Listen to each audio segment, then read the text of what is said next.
The best player available leading up to the deadline involved in this next deal, it's a big one, Claude Giroux, along with a 2025 fifth-round pick and forwards Connor Bunnaman and German Rubtsov going to the Florida Panthers on the 19th of March. This one was over the weekend in exchange for Owen Tippett, a first-rounder in 2024 and a third-round pick in 2023 going back to the Philadelphia Flyers. And it's worthy of note that Giroux was willing to waive his no move to go to Florida. That was the only team that he wanted to go to.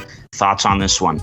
Oh, well, I'm going to have to give Florida mostly for what you just said about this was the only team who could get him, giving them an A+ because they put themselves in that situation. But also the fact that they got pieces back on this trade is unbelievable. I would have thought it was a fair trade, Giroux for Tippett a first and a third, because Owen Tippett was playing the AHL for these guys. It just wasn't working out. The first round pick is in grade 9 right now. Who cares? Let's move on. Let's win a Stanley Cup. Now's the time.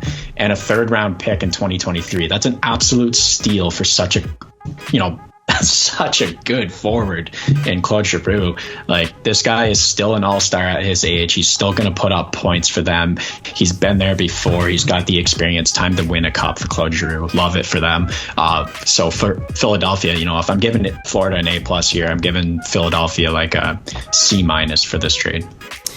Yeah, Florida A+ for me as well. How did they almost pay less for Claude Giroux than Ben Sherratt?